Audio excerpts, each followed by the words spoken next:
Opposition है उसकी प्रवक्ता है। बहुत शुक्रिया प्रियंका जी। मोदी जी आज 75 साल के हो गए, आप लोगों ने भी उन्हें बधाई दी, तो उनके शासन को आप किस तरह से देखती हैं? देखिए, सबसे पहले तो मोदी जी का जन्मदिन है, प्रधानमंत्री हैं देश के, तो उनकी लंबी उम्र की कामना करती हूँ और बधाई देती हूँ।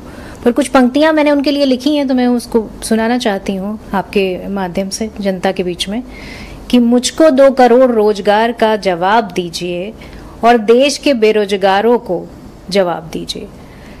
पेपर लीक करने वाली सरकार देखिए, सड़कों पे पिटते हुए युवाओं को लहूलुहान न कीजिए, परमानेंट नौकरी का उपचार कीजिए, काले धन पर भी तो अब बात कीजिए।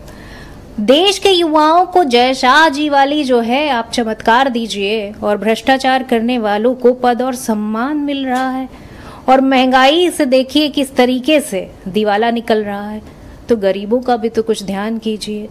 अब पेट्रोल, डीजल और गैस सिलेंडर के दाम देखिए और हिंदू और मुसलमान का जो अलगाव है उसको बंद कीजिए। नेहरू जी और गांधी जी का सम्मान कीजिए और मित्रों के आगे अपने हिंदुस्तान को देखिए। आज काव्य पाठ कर रही हैं मैडम? काव्य पाठ नहीं कर रही हूँ, कुछ चंद लाइनों में मैंने जो है पूरी समराइज। मुझे लगा शायद कांग्रेस ने रणनीति बदली हो और प्रवक्ताओं से अब काव्य पाठ कराते हो। नहीं, काव्य पाठ तो देखिए तरीका होता है कहने का, सब तरीके से भाई आलोचना करनी है आपको, आलोचना कर सकते हैं। विपक्ष का काम क्या होता है? आलोचना करना होता है। परंतु आज जिस तरीके से आलोचना विपक्ष कर रहा है कि वोट चोरी, तो वोट चोरी एक बहुत बड़ा मुद्दा है जो पूरे देश में उठा है और मुझे लगता है कि आज उत्तर प्रदेश में भी इसी तरीके के केसेस निकल कर आ रहे हैं कि एक घर में महोबा के आप देखिए 4200 से ज्यादा वोटर एक घर में रजिस्टर है। तो ये क्या चल रहा है देश में? तो 2014, 2019, 2024 तो मोदी की आंधी कांग्रेस को उड़ा ले गई।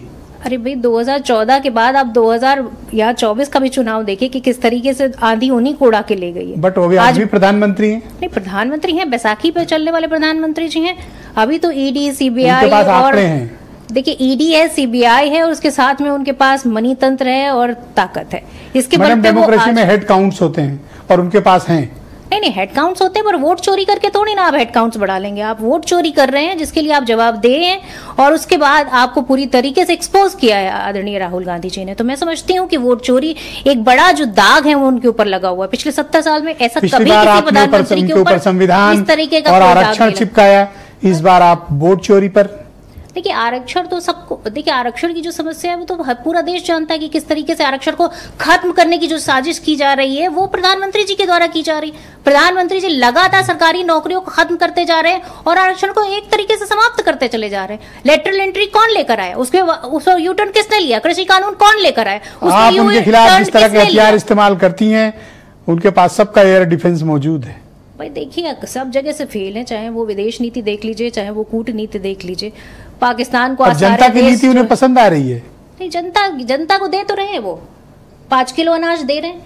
अब बताइए कि जनता उस पर खुश है कि नहीं है? नौकरियां चाहिए जनता को, वो दे नहीं पा रहे।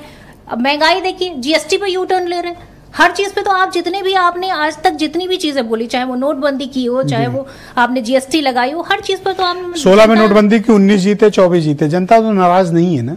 नहीं, जनता नाराज है। आप देखिए लगातार जनता आपको जरूर सत्ता से बेदखल रखना चाहती है। जनता लगातार लोकप्रियता उनकी कम हो रही है। आज आप खुद देखिए कि उनके जो फॉलोअर हैं उनको लगातार आप सोशल मीडिया पे देखिए किस तरीके से कह रहा हूं, पहले जैसा नहीं है, लेकिन पहले जैसा नहीं है। अभी भी हेड काउंट्स में वो सत्ता में है। नहीं है। अरे और आप सत्ता से बहुत दूर है मैडम। नहीं, बिल्कुल दूर नहीं है सत्ता से। एक आप थैंक यू, बहुत शुक्रिया। मैं अनिला सिंह जी मेरे साथ जुड़ चुकी हैं, भारतीय जनता पार्टी की